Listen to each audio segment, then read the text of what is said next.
আসো যুবকেরা তওবা করো, দুনিয়া চিরস্থায়ী নয়, কার কবে মরণ হবে কেউ জানে না, কিন্তু মনে রাখবে মৃত্যু সবার অবশ্যই হবে।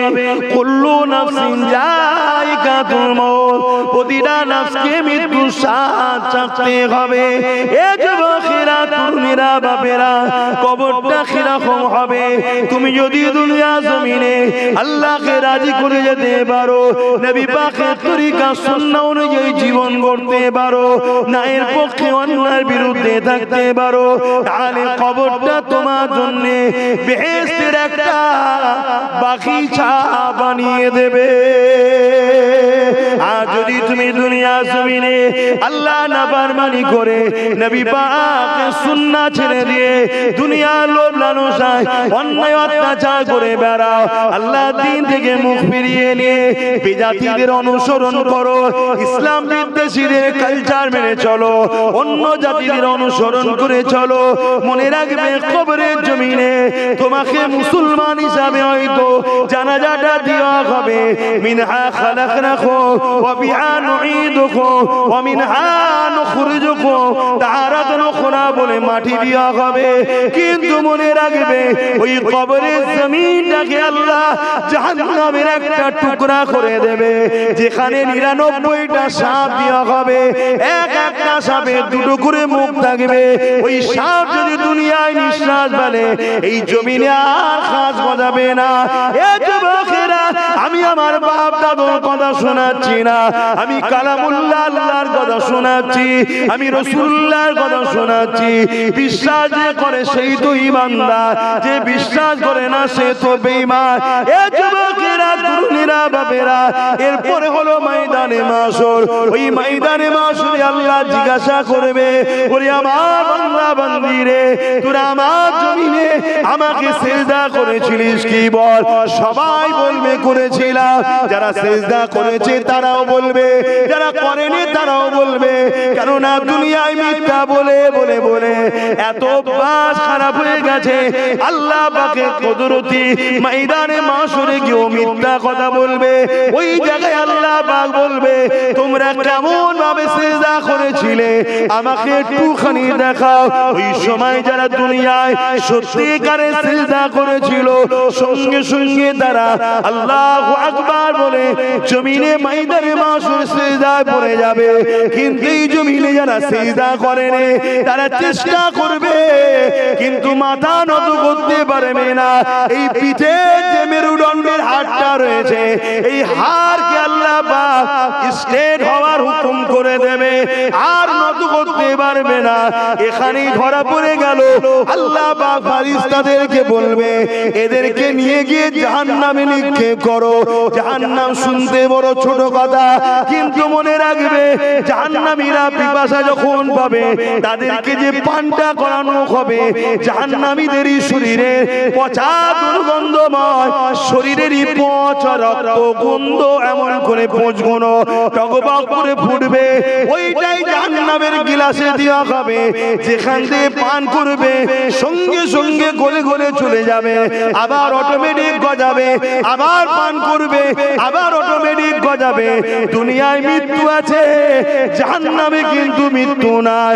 মনে রাখো যুবক, পরিবর্তন হও, আখিরাতটা বড় কঠিন হবে। এবং দুনিয়া জমিনে যতদিন থাকবে আল্লাহ তোমাকে গোলাম বানিয়ে রাখবে, মালিকানা কখনো তোমরা পাবে না। কিন্তু যারা দুনিয়া জমিনে সংখ্যা কম ছিল, আল্লাহর পক্ষে নবীর পক্ষে ছিল, আল্লাহ পাক তাদেরকে দুনিয়া জমিনে গোলাম বানাইনে আল্লাহ তাদেরকে পৃথিবীর বুকে মালিকানা দিয়েছিল। আরো জোরে বলুন সুবহান।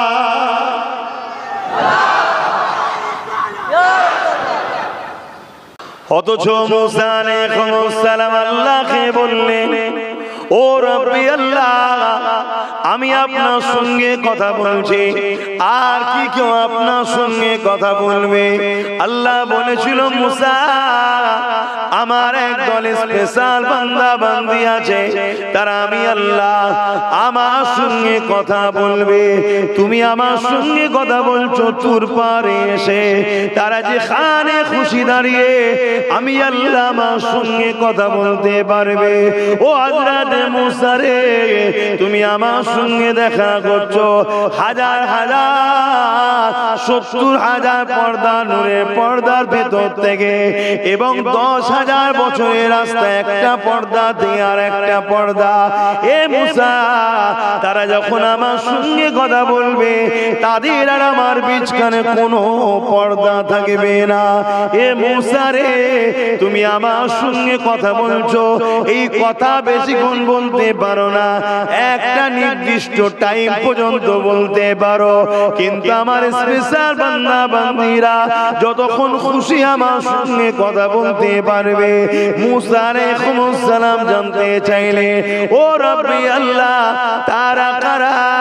আমার আল্লাহ বলেছিলেন তারা হলো আমার আখিরি নবী, নূর নবী, দয়া নবীর উম্মত উম্মতি।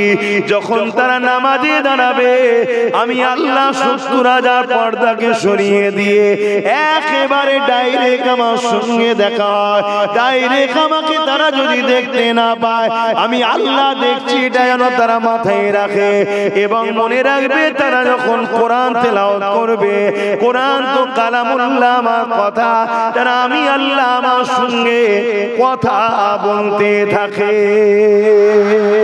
আল্লাহ নবী জানিয়ে দিলে, যখন কোন বান্দা বান্দি জমিনের উপরে আল্লাহকে সিজদা করে, তার কপালটা আল্লাহ পাকের কুদরতি কদমে পড়ে যায়।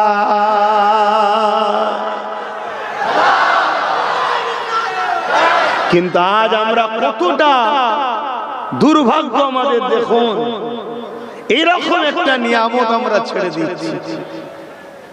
বলুন, এইরকম একটা সুযোগ, এরকম একটা মর্যাদা আমরা ইচ্ছা করে ছেড়ে দিচ্ছি।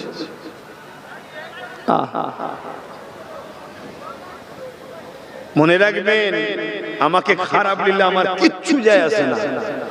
আল্লাহকে সাক্ষী রেখে বলছি, যার কুদরতি হাতে আব্বাস সিদ্দিকীর জান আছে, এখন থেকে 8-10 মিনিট আমি বেঁচে থাকবো কি কোনো গ্যারান্টি নাই। আমার আল্লাহ চাইলে এই অবস্থায় এখনই আমার জান কবজ করতে পারে। কি পারে না? পারে না? তা তোমাদেরটা পারে না? আমি সেই রবের শপথ করে বলছি, আমি আপনাদের দাওয়াতের মুখাপেক্ষী নয়। ওয়া আম্মা বিনি'মাতি রাব্বিকা ফাহাদ্দিস, এটা অহংকার নয়, শুকরিয়া আদায় করে বলেছি।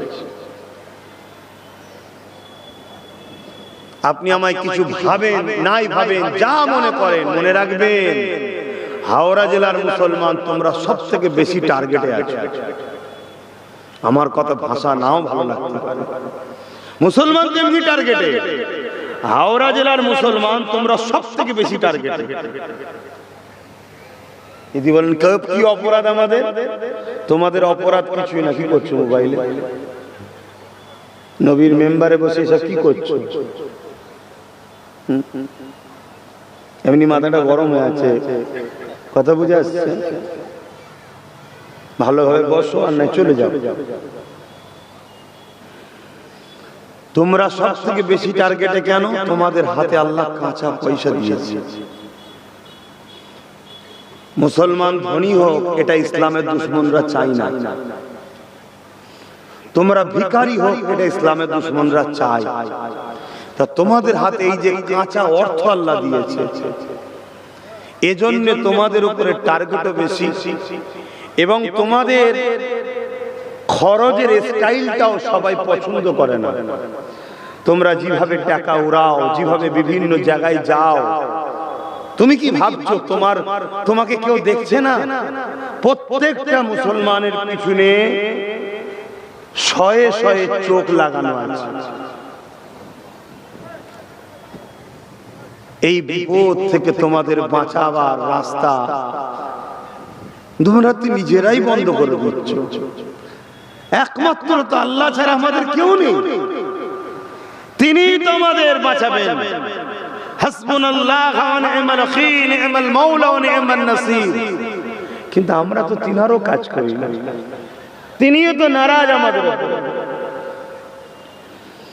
তো যাক ভাই, বললাম যদি চান ঈশা থেকেই নামাজ পড়ুন। আর প্রত্যেকটা দাদু দাদিকে, দাদু আর নানাকে বলছি, নাতি পুতা কোনোকে সাথে করে মসজিদে নিয়ে যান। এই যে ছেলেরা নামাজ পড়ছেন এর জন্য সম্পূর্ণ 100% দোষী এদের বাপ মা, এদের দাদু দাদি, দাদু আর নানা। এই ছেলেগুলো যে নামাজ পড়ে না এর জন্য এদের দাদু, এদের নানা, এদের বাপ মা দোষী। কেন ছোট্টবেলা থেকে মসজিদে বাচ্চাদেরকে নিয়ে যেতে হয়। 5 বছর, 6 বছর, 7 বছর, 8 বছর, 9 বছর, 10 বছর। 5 বছর থেকে শুরু করলেন, 5 বছর নিয়ে গেলেন, 5 ওয়াক্ত নামাজের সাথে করে নিয়ে গিয়ে ছেড়ে দিলেন। ওকে আর নিয়ে যেতে হবে না, একটা প্রেম তৈরি হয়ে যায়। আরে তোমার সঙ্গে আমার দুদিনে কখন একবার দেখা হয়, যদি এত প্রেম হয় ভাইজান এসতে চলো। আর 5 ওয়াক্ত ডেলি ডেলি মসজিদে যাচ্ছে একটা ছেলে 5 বছর, তার টাইম যেই হবে মসজিদের প্রেম থেকে টেনে নিয়ে যাবে। কিন্তু আজ আমাদের ছেলেদের ঘরে মসজিদে পাওয়া যায় না। যদিও বা বাচ্চারা মসজিদে যায়, কিছু আবার মুসল্লি আছে, মুরব্বি মুসল্লি, তারা আবার খেপে যায়, রাগ মুখ করে। আরে আল্লাহ যখন বলে দিয়েছে বাচ্চাদের কোনো গুনাহ নেই, ওরা যাই করুক গুনাহ নেই, তাহলে কেন আপনি তাদের উপর রাগ করছেন? মসজিদে আসো, তারা মসজিদে ছুটোছুটি করবে, খেলা করবে, নামাজির সামনে দিয়ে ছুটবে, পিঠের উপরে উঠবে, লাফাবে, তাও আসো, তাও আসো। দেখবেন আস্তে আস্তে আস্তে আস্তে ওদের যখন 10 বছর বয়স হয়ে যাবে, মসজিদে আসবে, ছুটোছুটি করবে না, তোমার পাশে আল্লাহকে সিজদা করবে। জোরে বলুন সুবহানাল্লাহ। নামাজি বেড়ে যাবে, আল্লাহ খুশি হবে যে আমার ঘরকে তোরা আবাদ রেখেছিস। তোদের ঘরকে কোনো বোলডুজার বাবা ভাঙতে পারবে না, ভাঙবে যে বাবাকে তার আগে সাইজ করে দেবে খোদা। আর কিন্তু আমরাই যখন মসজিদকে বিরান করেছি তখন তারা আইন করছে, ওয়াকাফ তালা কানুন তৈরি করছে, মসজিদ মাদ্রাসা দখল করবে। কেন? বুঝে নিয়েছে মুসলমান তাদের মসজিদকে ভালো বাসে না, তাই আল্লাহ আমাদের ঘরগুলোকেও উজাড় করে দিচ্ছে। ঘরে শান্তি আছে? প্রত্যেকটা বাড়ি এখন একটা একটা মেডিকেল স্টোর হয়ে গেছে, মেডিকেলের দোকান হয়ে গেছে, ওষুধ ভর্তি। প্রত্যেকটা বাড়িতে অশান্তি খোদা লাগিয়ে দিয়েছে। একটা বাড়িতে শান্তি আছে কি দেখেন তো? আরে টাকা থাকলে শান্তি হয় না, ভালো মন্দ খেতে পেলেই শান্তি হয় তা নয়। সাহাবা হুজুরদের এমনও দিন ছিল একটাই কাপড় ছিল, একটা স্বামী পড়ে মদিনার নবাবিতে এসে নবীর পিছনে নামাজ পড়তেন। দোয়া চাইতে গেলে ওয়াক্ত চলে যাবে, দোয়া না চেয়ে চলে যেত, ওই কাপড় খুলে দিত, আবার স্ত্রী পড়তো, স্বামী নিজেকে গোপনে নুকিয়ে রাখতো, আবার ওই কাপড় পরে স্ত্রী নামাজ পড়তো। একদিন নবী পাক সাল্লাল্লাহু আলাইহি সাল্লাম কে এক সাহাবী বলেছেন, হুজুর আপনার এক সাহাবী ভাই আমাদের নামাজের পরে দোয়া না চেয়ে চলে যায়। এটা নামাজের পরে যে দোয়া চাইতে হয় তারও একটা দলিল, তারও একটা প্রমাণ। অনেকে তো আবার নামাজের পর দোয়াও চাইছে না আজকাল, হাজারো কোয়ালিটি মুসলমানদের মধ্যে। আর এসব ইহুদি খ্রিস্টানদের ষড়যন্ত্র আমাদেরকে দুনিয়া সরিয়ে দিচ্ছে। তো এই জায়গাতে রাসূল পাক সাল্লাল্লাহু আলাইহি ওয়াসাল্লাম তাকে যখন জিজ্ঞেস করলো, সে ব্যাপারটা সব খুলে বলল। কিন্তু এত গরিবের পরেও স্ত্রী স্বামীকে বলছে যে আমি আপনার উপরে রাজি খুশি। জোরে বলুন সুবহানাল্লাহ। আর আজকে এত দেওয়ার পরও কোন স্ত্রী বলেছে নাকি স্বামীকে আমি তোমার উপরে খুশি? কি গো বলেন না, কেউ বলেছে? এসব খোদার মার।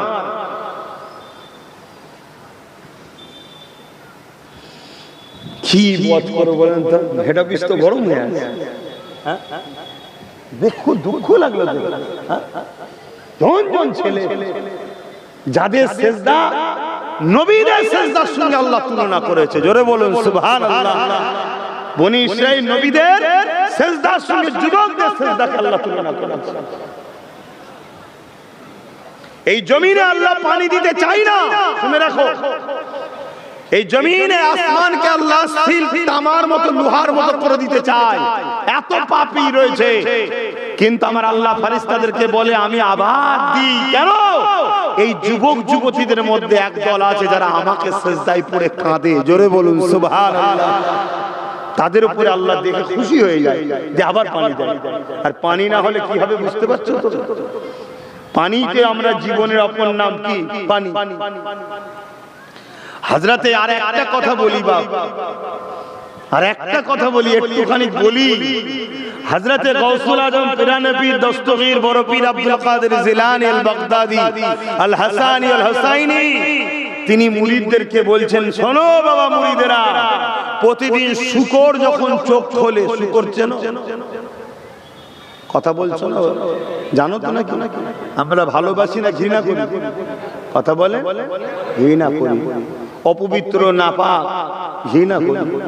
ওই শুকর যখন প্রতিদিন সকালে ঘুম থেকে উঠে চোখটা খোলে, চোখ খোলার সময় সর্বপ্রথম কি দোয়া চাই আল্লাহর কাছে জানো?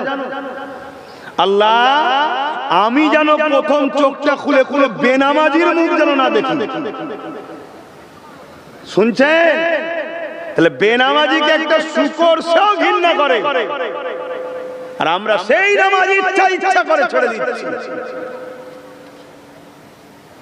আসো আমার যুবকেরা, তওবা করো, ইচ্ছা করে আজ কোন থেকে আর কোনদিন না নামাজ কাজা হয় শপথ নাও।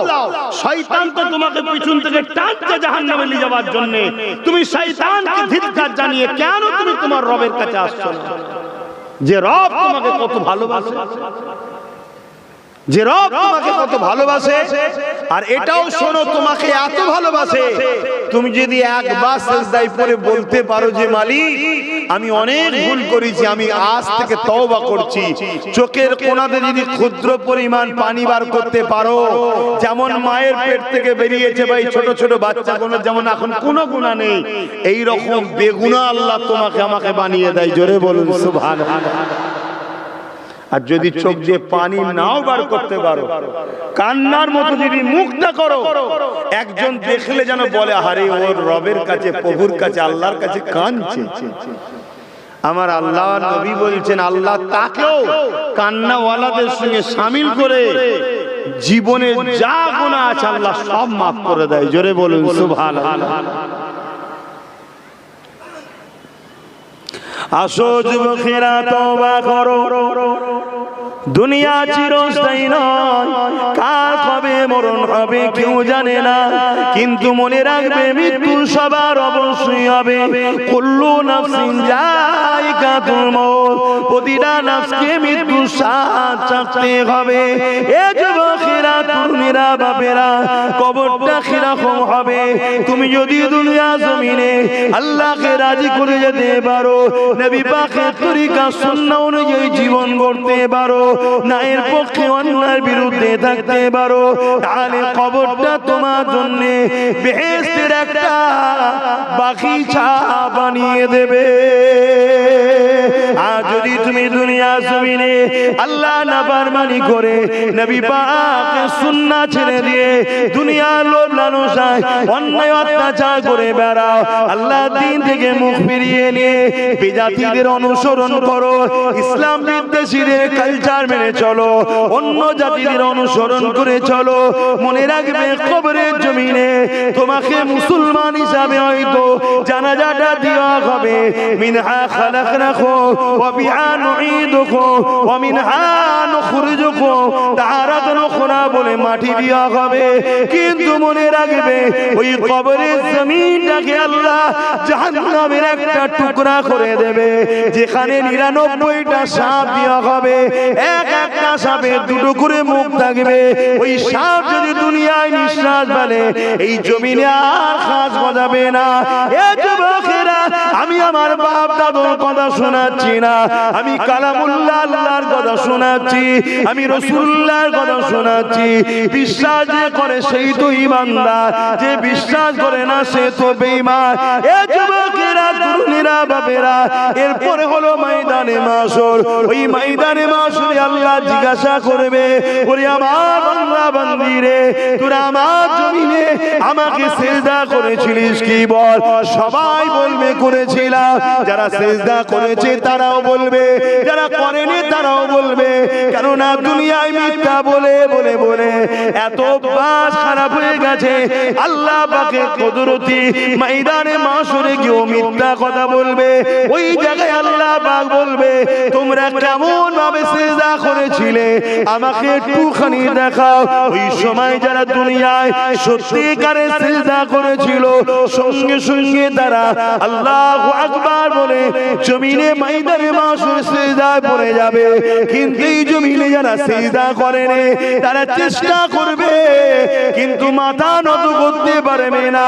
এই পিঠে যে মেরুদণ্ডের হাড়টা রয়েছে, এই হাড়কে আল্লাহ পাক স্ট্রেট হওয়ার হুকুম করে দেবে, আর নত করতে পারবে না। এখানেই ধরা পড়ে গেল। আল্লাহ পাক ফেরেশতাদেরকে বলবে, এদেরকে নিয়ে গিয়ে জাহান্নামে নিক্ষেপ করো।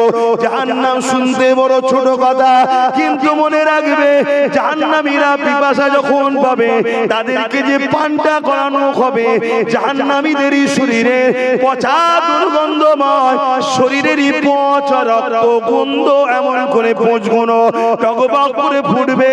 ওইটাই জাহান্নামের গিলাসে দেওয়া হবে। যেখান দিয়ে পান করবে সঙ্গে সঙ্গে গলে গলে চলে যাবে, আবার অটোমেটিক গজাবে, আবার পান করবে, আবার অটোমেটিক গজাবে। দুনিয়ায় মৃত্যু আছে, জাহান্নামে কিন্তু মৃত্যু নাই।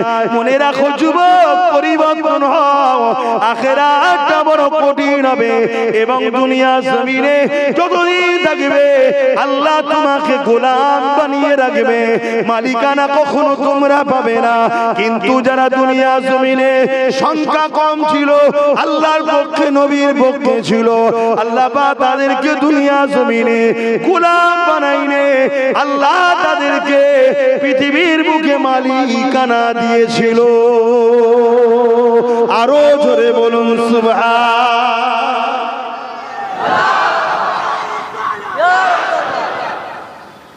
পরিবর্তন হও আমার ভাইরা।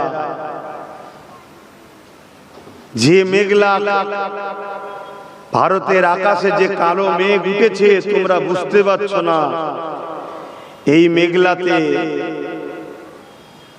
কি বিষ পানি যে নিক্ষেপ হবে তোমরা এখনো বুঝতে পারছো না। তবে আমি এ বিষয়ে বেশি বলবো না।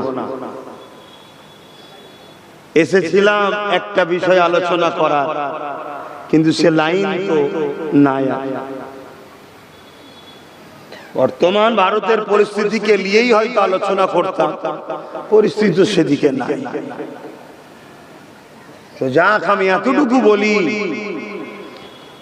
ইসলামের হিস্টোরি দেখো, তারিখে হাদিস পড়ো, পরে আব্বাস সিদ্দিকীর কথাটাকে মিলিয়ে দেখো ঠিক বলছি না মিথ্যা বলছি।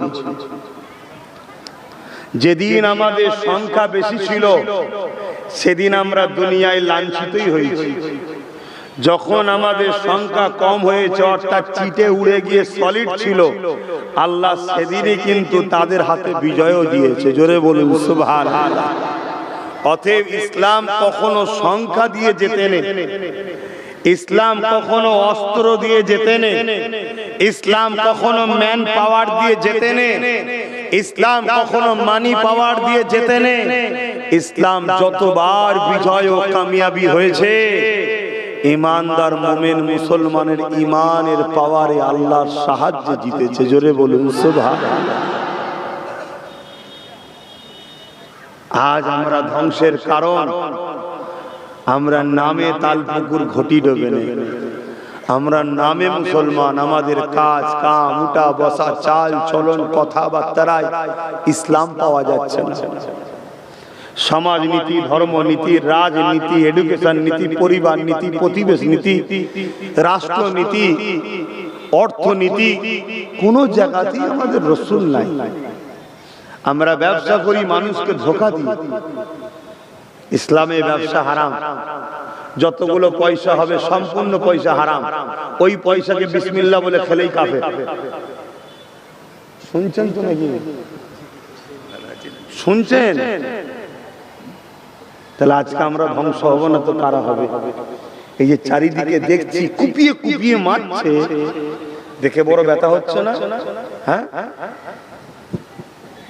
কিন্তু ভাবতে হবে যে কেন এটা ঘটছে, এটাও ভাবতে হবে। অবশ্যই যারা জুলুম করে তারা সন্ত্রাস, অবশ্যই যারা জুলুম করে তারা মানবতার বিরুদ্ধে, অবশ্যই তাদের শাস্তি পাওনা রয়েছে। কিন্তু এরকম ঘটনাটা কেন ঘটতেছে এটা আমাদের কোনো একটুখানি নিজের দিকে একটু ভাবা দরকার।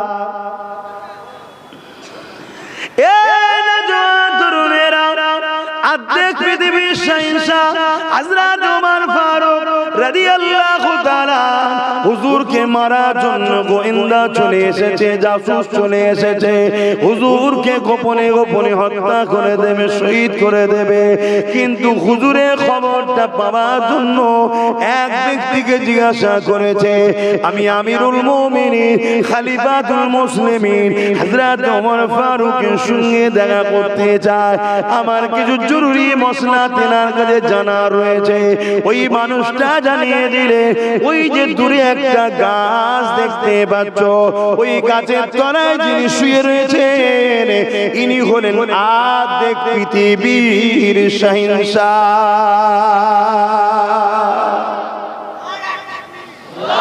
আজকে আমাদের ছোট ছোট ছোট ছোট বড়টা ছাড়ো, ছোট ছোট কোন নেতার ক্ষমতা আছে এরম একা একা করে কোন জায়গায় থাকতে পারবে? কথা বলেন না কেন? কেন পারবে না? এসব চোর বদমাইশ ঝেড়ে বসে আছে, তাই ভয়। শুনছেন তো নাকি?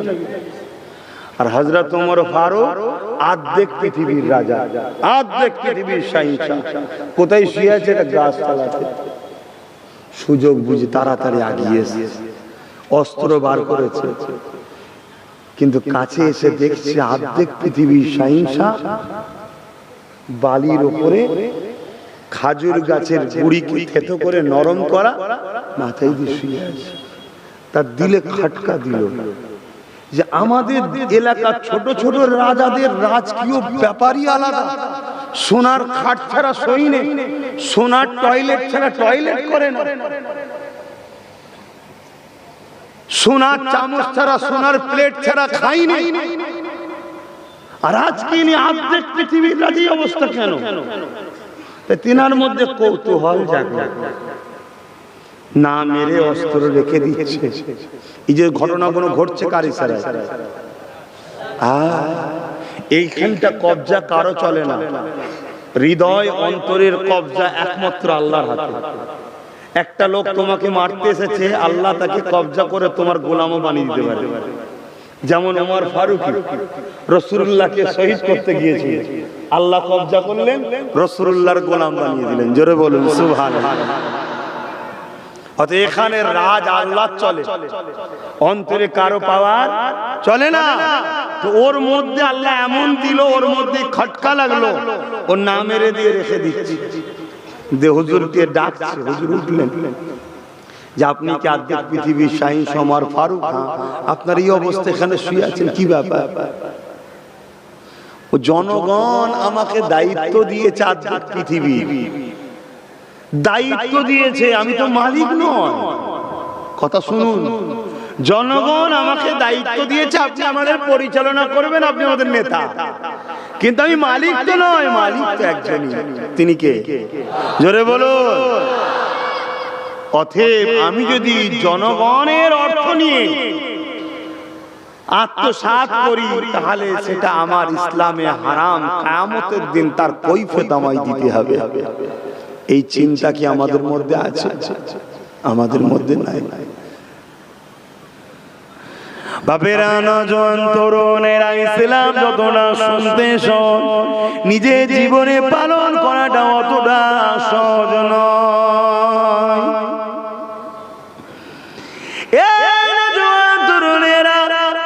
ইসলাম কুনতুম খায়রা উম্মাতিন উখরিজাত লিন-নাসি তা'মুরুনা বিল মারুফ ওয়া তানহাউনা আনিল মুনকার। আল্লাহ আমাদেরকে খায়র উম্মত করেছে, আমাদেরকে দুটো কাজ আল্লাহ দিয়েছে। অন্যায়কে মিটাতে হবে, ন্যায়কে প্রতিষ্ঠিত করতে হবে, তবেই তুমি আমি জান্নাত পাবো। নচেত তোমার আমার জন্য জান্নাত নাই। কোন কোম্পানি যদি আপনি কাজ করে, কেউ আপনাকে কিছু কাজ দিয়েছে, সেই কাজটা করে দিলেই তো তবে আপনি তার পারিশ্রমটা পাবেন। ওই কোম্পানিতে ডিউটি করলে তবেই তো আপনাকে পারিশ্রম দেবে বা আপনাকে কোম্পানিতে রাখবে। যদি কাজ না করেন সে তো আপনাকে বার করে দেবে বা আপনাকে পারিশ্রম দেবে না। আল্লাহ পাক আমাদেরকেও দুটো কাজ দিয়েছে। ওরে আমার বান্দা বান্দি রে, আমি আল্লাহ তোকে দুটো হাত দিয়েছি। এই হাত দিয়ে অন্যায়কে রুখবি, এই হাত দিয়ে অন্যায়কে মিটাবি, এই হাত দিয়ে তোরা গরিব অসহায়কে দান করবি, এই হাত দিয়ে তোরা ভালো কাজ করবি, এই হাত দিয়ে তোরা হালাল ইনকাম করবি। এই হাত যদি তোরা অন্যায়ের দিকে খরচ করিস, এই হাত তাহলে আমার জাহান্নামে যাবে। এ বান্দারে আমি দুটো পা দিয়েছি তোদেরকে, এই পা দুটো দিয়ে তোরা ভালো রাস্তায় যাবি।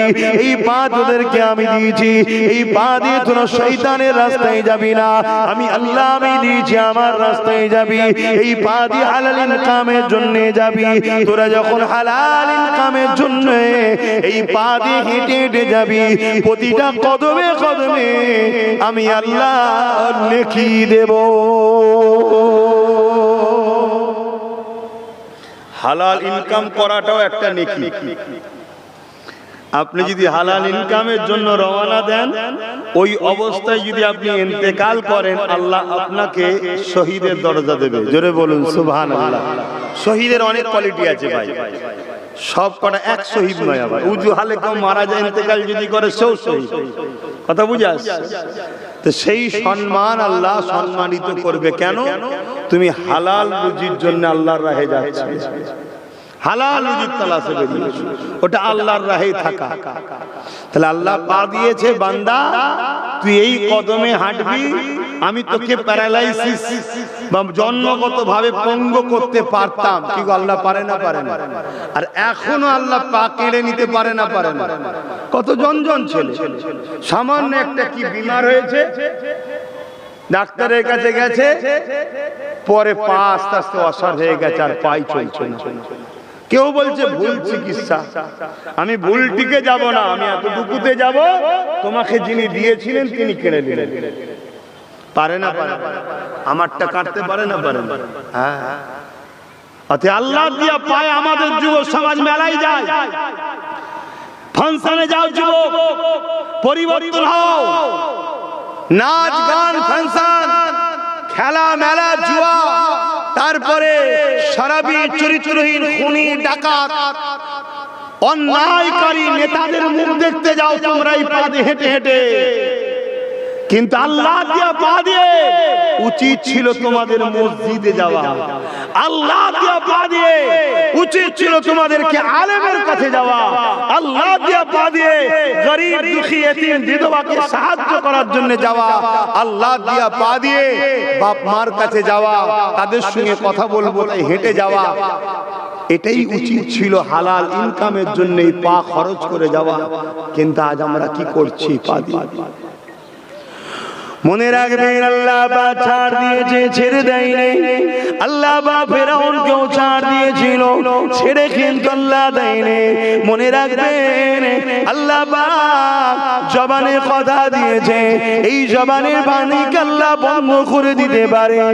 আজ আব্বাস সিদ্দিককে আল্লাহ জবানে কথা দিয়েছে, তাই আপনারা দাওয়াত করে হাজার হাজার মানুষ এসে মুখের দিকে তাকিয়ে বসে আছে। আমি আপনাদিওকে আল্লাহর কথা, নবীর কথা, সত্য কথা, নাই কথা, ইনসাফের কথা শোনাতে পারছি।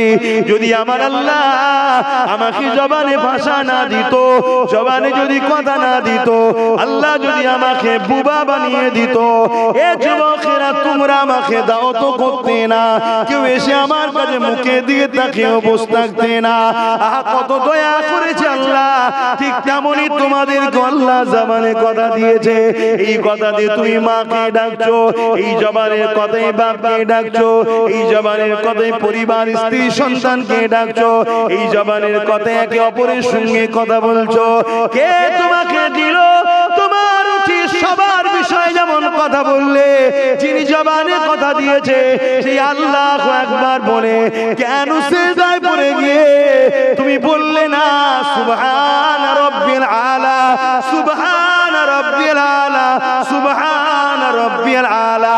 এর মানে হলো আপনি সব থেকে বড় পবিত্র, আপনি সব থেকে বড় পবিত্র, আপনি সব থেকে বড় পবিত্র। এ যুবক শুনে রেখে দাও, যখন তুমি আল্লাহ দিয়া জবান দিয়ে আল্লাহ পাককে সব থেকে বড় পবিত্র সিজদায় পড়ে বলো, আমার আল্লাহ ফেরেশতাদেরকে ডেকে ডেকে বলে, ওরে আমার ফেরেশতারে, তোরা বলেছিলি বান্দা বান্দি বানাবে না, ওরা ফিতনা লাগাবে, অশান্তি করবে, দেখ আমার অমুক বান্দা বান্দিটা আমি আল্লাহ আমাকে সিজদায় পড়ে আমার দিয়া জবান দিয়ে আমি আল্লাহ আমার তারিফ প্রশংসা করছে, আমাকে বলছে সব থেকে বড় পবিত্র, অথচ গুনার পূজাকে পাহাড়কে নিয়ে মাথায় করে ও সিজদা দিয়েছে যে আমি আল্লাহ ওর গুনাহকে মাফ করে ও খুব পবিত্র বানিয়ে দিলাম। আরো জোরে বলুন সুবহান।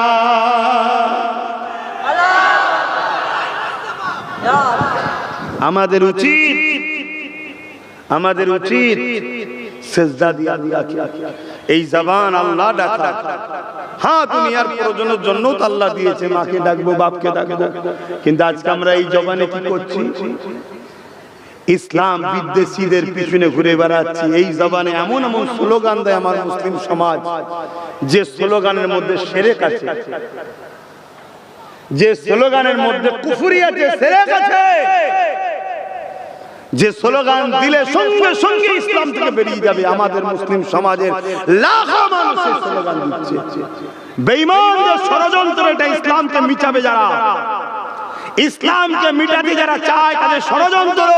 প্রথমে তোমাকে আমাকে বেঈমান বানাচ্ছে তারা, কখনো গান দিয়ে, কখনো মেলা দিয়ে, কখনো লোভ দিয়ে, কখনো লোন দিয়ে, কখনো সুদ দিয়ে, কখনো ফ্রিতে খাবার দিয়ে, কখনো আবার বিভিন্ন ছোটখাটো পদ দিয়ে তার দলের নেতা কর্মী বানিয়ে তোমার দ্বারা এমন কিছু স্লোগান দিওয়াচ্ছে যে স্লোগানে তুমি সঙ্গে সঙ্গে বেঈমান হয়ে যাচ্ছ। বেঈমান যদি পুরো পৃথিবী জুড়ে থাকে তারা বিজয় হবে। কথা বলো, খারাপ যদি না হলো একটা ভাষা বলছি বুঝাবার স্বার্থে। একটা হলো পুরুষ আর একটা হলো নারী, আর একটা লিঙ্গ আছে না? কি গো, মানুষের মধ্যে আর একটা সমাজ আছে না? আমি ওটার বলছি না, তোমরা বুঝতে পেরেছো তো নাকি? একটা পুরুষ আর একটা নারী। পুরুষ আর নারী কেন আল্লাহ বানিয়েছে? একে অপরের মাধ্যমে দুনিয়ায় মানুষ জাতি আসবে। তো যে তৃতীয় যে আর একটা লিঙ্গ আছে, যদি 1 কোটি লিঙ্গকে এক জায়গায় করা হয় একটা সন্তান হবে। এটা যেমন অসম্ভব, তার থেকে বড় অসম্ভব হলো মুসলমান শোনো, তোমাদের যদি ঈমান দুর্বল হয়ে যায় আর ঈমান যদি চলে যায়, তোমাদের দ্বারা কখনো দুনিয়া আখিরাতের কল্যাণ নাই। আর এটাই প্ল্যান মাফিক তোমার আমার কাছ থেকে সরানো হচ্ছে। একদল নেতা, লিডার, দরদি সেজে আমাদের কাছে আসছে। আর এটাও শোনো, মুসলমানদের মধ্যে কিছু নামদারি মুসলমান আছে যারা নেতা লিডার হয়ে আমাদের কাছে আছে। শুধু সময়ের অপেক্ষা, এরা সব ফটাফট করে বলবে ইসলাম ছেড়ে দিলাম, ইসলাম ছেড়ে দিলাম, ইসলাম ছেড়ে দিলাম। শুধু সময়ের অপেক্ষা।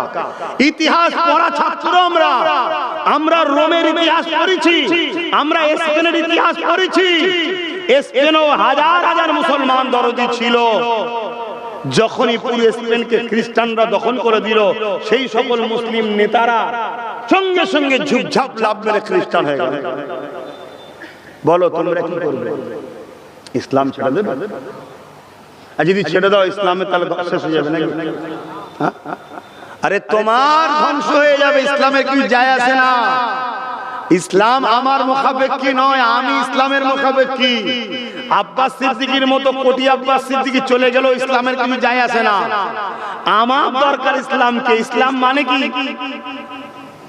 হ্যাঁ, ও তো এক কথাই উত্তর দিলে শান্তি। ইসলামের ব্যাপক অর্থ কি? ক্ষুধার্ত মানুষকে খানা খাওয়ানো। ইসলাম থাকলে ক্ষুধার্ত মানুষ খানা পাবে।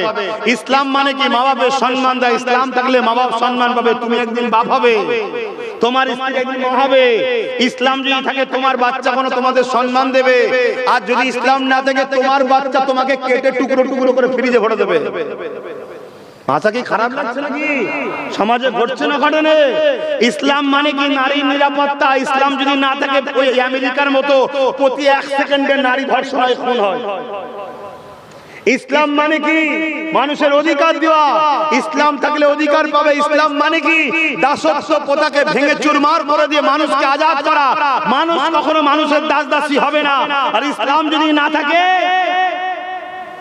তোমাদের ঘরের বেটিগুলো ধনীদের দাসী হবে। ভাষা যদি খারাপ না লাগে ভোগের পাত্রী হবে। খারাপ লাগলে কিছু করার নেই, এটাই ইতিহাস। এটাই ইতিহাস।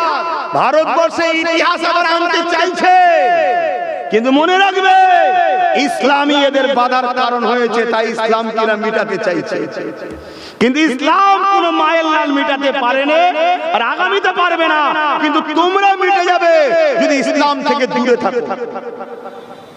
আমরা তো ইসলাম থেকে দূরে আছি, কোথায় কাছে আছি ইসলামের? তোমার আখলাকে, তোমার কথাতে, তোমার উঠাতে 24 ঘন্টা একটা খাতা কলম নিয়ে বসবে যে আজকে 24 ঘন্টার মধ্যে আমি কতটা ইসলামের পক্ষে কাজ করলাম আর কতটা ইসলামের বিরুদ্ধে কাজ করলাম। দেখো, আমার তো মনে হয় 100-র মধ্যে 95টা মুসলমান, তার খাতায় হবে 0। আমি ইসলামের পক্ষে ছিলাম, 100% ইসলামের বিরুদ্ধে কাজ করেছি। বোঝো আমার ভাইরা, আমি জানি আপ 10টা পীর সাহেব পীরজাদা, আপ 10টা মুফতি মাওলানা থেকে আব্বাস সিদ্দিকীকে আজকের দিনে যুব সমাজ, বিশেষ করে আমাকে ভাই বোন বাপ মা সবাই আমাকে বেশি ভালোবাসে, আমি জানি। কিন্তু এই ভালোবাসার জন্যই তো তোমাদেরকে রাগ করছি। যেই ভালোবাসাটা পিতা হচ্ছে, যদি ভালোবাসো কথা শোনো, একসাথে দুনিয়ায় বাঁচবো, একসাথে আল্লাহর জান্নাতেও যাব ইনশাআল্লাহ। তাই তো বুঝাচ্ছি তোমাদেরকে। কিন্তু ভালোবাসো তুমি আমাকে, আর আমি তোমাকে আমার পকেট গরমের মধ্যে শুধু হজ করে চলে গেলাম, তোমাকে আমি বুঝালাম না, তুমি নাজাত পাবে না, তুমি ফেল হয়ে যাবে। কেন? ইসলাম আমার কথা, আমার বাপের কথা, আমার দাদার কথার নাম ইসলাম নয়। ইসলাম হলো হাবিবুল্লাহর কালামুল্লাহ, মুহাম্মদ রাসূল আর আল্লাহর কোরআন। এটা হলো ইসলাম। জোরে বলুন সুবহানাল্লাহ। এবারে এই দুটোকে সামনে রেখে ইমামরা আমাদেরকে সহজ করেছে, সেটা হলো ইজমা ও কিয়াস, ওটা ইসলাম। কিন্তু ওটাও কালামুল্লাহর হাবিবুল্লাহ থেকে, বাদ দিয়ে নয়। কথা মাথায় ঢুকছে না? ঢোকে নেই। তোমাকে যদি, তুমি যখন আমায় ভালোবাসো, তাহলে আমার উচিত তোমাদের ভালোবাসা। তো ভালোবাসাটা কি? ভালোবাসাটা কি বলো? চুলোর ধারে যাওনি, নতুন বউকে বলছি যাতে করে রান্না কালো হয়ে যায়, আর বউ বেপরদায় বাইরে ঘুরছে, বউ যে জাহান্নামের আগুনে পুড়বে এটাকে রুকার স্বপ্ন দেখিনি, এটা ভালোবাসা? এটা তো শুধু নিজের চোখের খোদা মিটাবার জন্য শুধু ভণ্ডামি করা। প্রকৃত ভালোবাসা কি? যেমন চুলোর কাছে তোমাকে যেতে দিচ্ছি না, আল্লাহর চুলো দুনিয়ার আগুনের থেকেও বড় আগুন জাহান্নাম থেকে বাঁচাবার জন্য তাকে আমি গার্ড করব। এটা তো প্রকৃত ভালোবাসা। ভালোবাসাটা কি? সন্তান টাকা চেয়েছে, গাড়ি চেয়েছে, বাড়ি চেয়েছে, কিনে দিলাম, আর সন্তান যে আল্লাহর জাহান্নামের খোরাক হচ্ছে তাকে রুখলাম না। এই দুনিয়ার গাড়ি বাড়ি দেওয়াটা ভালোবাসা নয়। প্রকৃত ভালোবাসা হলো জাহান্নাম থেকে বাঁচাবার জন্য যে তোমায় ধরে টানে, সে হলো প্রকৃত তোমার বন্ধু। প্রকৃত বন্ধু তোমার সে। তাই আমি তোমাকে বলবো, কারবার করো, ব্যবসা করো, সব ইসলামে জায়েজ, নিষেধ কিছু নয়। শুধু একটা কথা অনুযায়ী, সেটা হলো কি? মুহাম্মদ রাসূল ছাড়া দ্বিতীয় কেউ মডেল নয়। মুহাম্মদ রাসূল সাল্লাল্লাহু আলাইহি ওয়াসাল্লাম হলেন আমাদের মডেল, তিনাকে অনুসরণ করে করতে হবে। যত বড় পেরেশান থাকো, বলো ইমামে হোসাইন হুজুরের থেকে কি আমাদের মধ্যে কেউ দামি আছে? আমি তো আমার কথা বলছি, তোমাদের হাতে প্রেস্টিজে লাগতে পারে। ইমামে হোসাইন পাক হুজুর যে ঘোড়ায় চাপতো, ওই ঘোড়ার পায়ে যে ধুলোটা লাগতো, ওই ধুলোর মতো আমি পবিত্র হতে পেরেছি কি জানি না। ওটা হোসাইনের ঘোড়ার পায়ে লাগা ধুলো, ওর সম্মান অনেক। শুনছেন তো নাকি? আমি নিজেকে পরিচয় দিচ্ছি, আমি তোমাদের ঘরে জড়াচ্ছি না। তো সেই ইমামে হোসেন পাক তিনি অন্যায়ের বিরুদ্ধে ছিলেন, ন্যায়ের পক্ষে ছিলেন। অন্যায়ের বিরুদ্ধে কারবালার মাঠে দাঁড়িয়েছে, চারিদিক থেকে তীর আসছে, বল্লম আসছে, তরোয়ালের আঘাত আসছে, সবকে ডিফেন্স করছে, ন্যায় প্রতিষ্ঠিত করার জন্য হুজুর লড়াই করছে। ঠিক এমন সময় সীমার মাথায় হাত দিয়ে বসেছে, বড় বড় এজিদের সর্দারগুলো, নেতাগুলো মাথায় হাত দিয়ে বসে গেছে যে হোসাইনকে রুকা সম্ভব নয়, রুকা সম্ভব নয়। কিন্তু হঠাৎ করে ইমাম পাক তরওয়ালকে বন্ধ করে ঘোড়ার পিঠ থেকে নামছে। কে তরওয়ালকে রুকলো?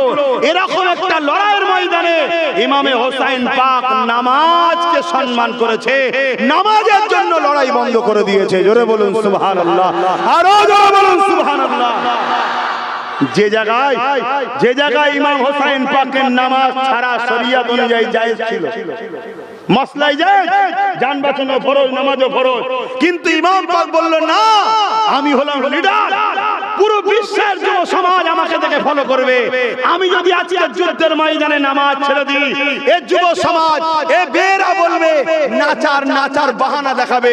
কেউ বলবে বাচ্চা কাপড়ে পিশাব করেছে, কেউ বলবে পেটে খিদে লেগেছে, কেউ বলবে রুজির ইনকাম করতে হবে, বাহানা দেখাবে। আরে হোসেন যিনি জান্নাতের সার্টিফিকেট দুনিয়া থেকে পেয়েছে, তিনি যদি লড়াইয়ের ময়দানে নামাজ না ছেড়ে থাকে, তুমি আব্বাস সিদ্দিকী কোথাকারের কে, আর তোমরাই বা কোথাকারের কে? ইচ্ছা করে নামাজ ছেড়ে দাও, বলো কৈফিয়ত দিতে হবে না আল্লাহর কাছে? শুনছো আমার যুবকরা, বলো আল্লাহকে সাক্ষী রেখে পরিবর্তনের কথা দিলে আসছে না আসে? আল্লাহকে সাক্ষী রেখে বলো, আল্লাহকে সেজদা দেওয়া দরকার আছে না নাই? বলো পরিবর্তন কারা কারা হওয়ার জন্য আল্লাহর কাছে তওবা করার ইচ্ছা আছে? কার কার দিল চাইছে হাত তুলে দেখাও যে আমি ভুল করেছি, আমি ভুল করেছি, আল্লাহ তুমি আমায় ক্ষমা করে দাও। বলো আল্লাহ আপনি আমার নামাজ পড়ার তৌফিক দেন। সবাই মুখ দিয়ে বলেন, আল্লাহ আমরা ভুল করেছি, আপনি আমাদেরকে উপযুক্ত নামাজ পড়ার তৌফিক দান করেন। বলুন আমি। এই জায়গাতেও যদি কেউ হাত না তোলে, তার বিষয়ে আর কিছু বলার থাকবে না।